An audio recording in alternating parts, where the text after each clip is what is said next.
ओम श्री परमात्मने नमः.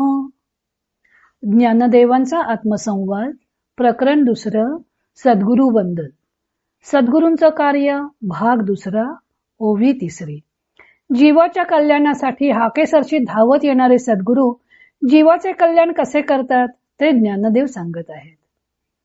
ज्ञानदेव म्हणतात, मोडोनी माया कुंजरू मुक्त मोतयाचा वोगरू जेवविता सद्गुरू निवृत्ती वंदू. माया कुंजर म्हणजे मायारूपी हत्ती, मुक्त मोती म्हणजे मुक्तिरूपी मोती आणि वोगर म्हणजे पक्वान्न वाढलेले ताट. मायारूपी हत्तीला मोडून मुक्तिरूपी मोत्याचा घास भरवणाऱ्या सद्गुरू निवृत्तींना वंदन करतो. स्वामी स्वरूपानंद त्याचं अभंग रूपांतर करताना म्हणतात, मायारूपी हत्ती बळावला चोर तयाचा संहार करूनिया. गंडस्थळातील मुक्तिरूपी मोती जीवा अतिप्रीती जेव वीजो. दयाळ तो माझा सद्गुरू निवृत्ती वंदू तया प्रती अनन्यत्वे. उपाय वन वसंतू असलेले सद्गुरू जीवाच्या हाकेसरशी त्याची दया येऊन त्याला वाचवण्यासाठी संसारातून सोडवण्यासाठी धावत येतात. ते जीवाला या संसाररूपी अरण्यातून कसे सोडवतात हे सांगताना ज्ञानदेव म्हणतात की ते मायारूपी हत्तीणीला मोडून टाकतात आणि जीवाला मुक्तिरूपी मोत्याचा घास भरवतात. येथे ज्ञानदेवानी सद्गुरूंना मायारूपी हत्तीचा शिकारी व जेऊ घालणारी माता या 2 रूपात प्रस्तुत केलं आहे व त्यांची ही 2 कार्ये सांगितली आहेत. मोडोनी माया कुंजरू, येथे मायेवर कुंजराचे म्हणजे हत्तीचे रूपक केले आहे.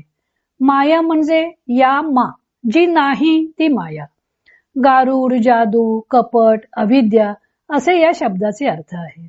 माया हे गारुड्याप्रमाणे आहे. जे नाही ते भासवून खेळ रचणे हे गारुड्याचे काम. वाद्यांवरच साप मुंगसाचा आभास निर्माण करून नजरबंदीचा खेळ करणारे गारुडी पूर्वी खेडोपाडी दिसत असत. माया सुद्धा ज्या संसाराला वास्तविकता नाही तो संसार खरा आहे असे भासवते. हे जणू काही कपट किंवा जादूच असते. हा पोकळ भ्रम म्हणजे अवाढव्य कुंजर म्हणजे हत्तीच आहे. माया ही अत्यंत दुर्जय आहे, त्यामुळे ज्ञानदेवांनी तिला हत्तीची उपमा दिलेली आहे. हा माया कुंजर अविद्येच्या आडरानात फिरत साधकाला आत्मभावापासून वंचित करतो. मदोन्मत्त हत्तीला मारणे काही वेळा वनराज सिंहाला सुद्धा शक्य होत नाही. त्यामुळे मायारूपी हत्ती अवध्य आहे असे शिष्याचे मत होते. मग या मायारूपी हत्तीला ठार मारणार कोण? कारण आडरानात फिरणारी ही माया हत्ती मोडल्याशिवाय किंवा ठार मारल्याशिवाय जीवाला वास्तविकतेचे भान येणार नाही. ज्ञानदेवांनी सांगितले आहे की सद्गुरू हा मायारूपी हत्ती मोडतात. मोडोनी माया कुंजरू असं म्हटलं आहे. या हत्तीला ठार मारायचं नाही तर मोडायचं आहे.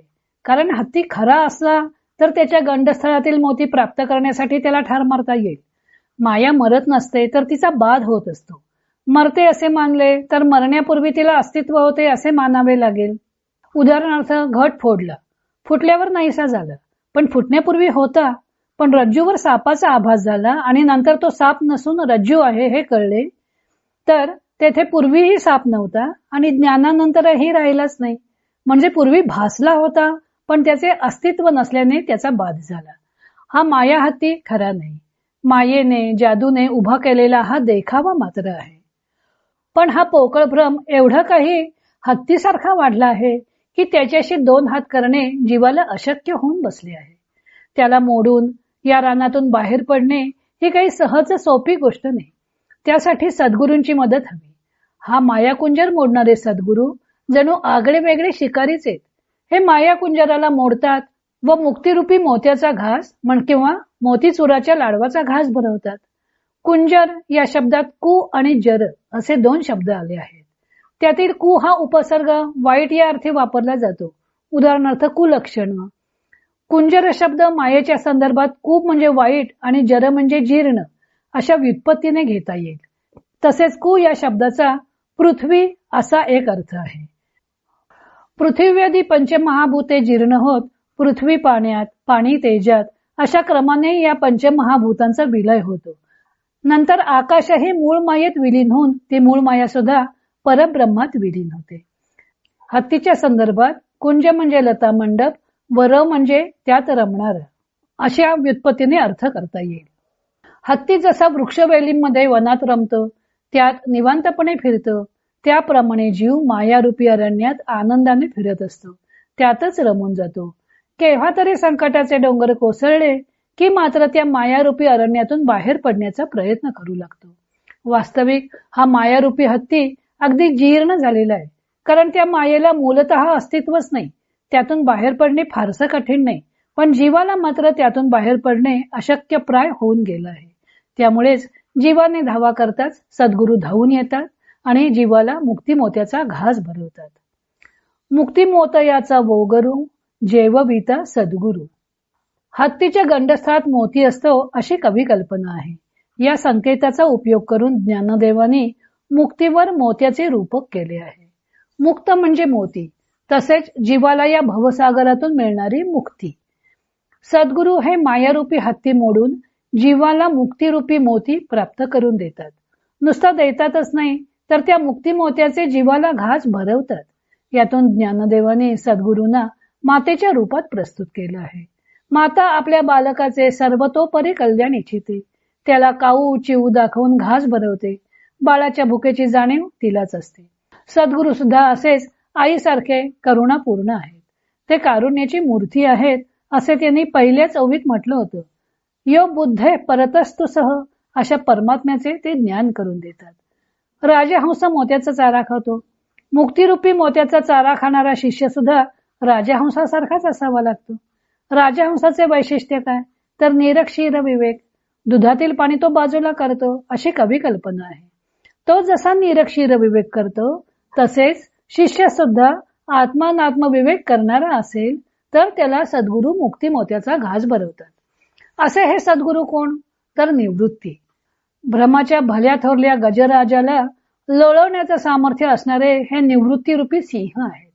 ते या गजराजाची आगळी वेगळी शिकार करतात व आपल्या बालकांना मुक्ती मोत्याच्या पक्वान्नांचे घास भरवतात.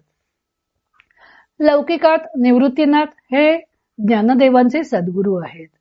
त्यांनी आईच्या ममतेने त्यांचे पालन पोषण केलेलेही आहे. परंतु ज्ञानदेव इथे आपल्या लौकिक गुरूंचे वर्णन करत नसून गुरु तत्वाचे वर्णन करत आहेत. परमात्मा सद्गुरूंकडे निवृत्ती कशी स्वयंभू आहे ते त्यांनी या प्रकरणाच्या अखेरीस स्पष्ट केलं आहे. वास्तविक निवृत्ती सद्गुरू हे अच्युत अक्षर अनाख्येय असे आहेत, असे त्यांनी मंगलाचरणाच्या पहिल्या ओवीतच म्हटलं आहे. या अनाम आत्मानुभवाला त्यांनी वास्तवाचा भास उत्पन्न करणारा प्रेमळ चेहरा दिला आहे. येथे ज्ञानदेवांनी सद्गुरू परमात्म्याला आईच्या स्वरूपात प्रस्तुत केलं असलं तरी दोघात फरक आहे. आईनं केलेलं लालन पालन मुलाला प्रवृत्ती पथावर चालवते व अविद्येच्या आडरानात भोवंडायला लावते.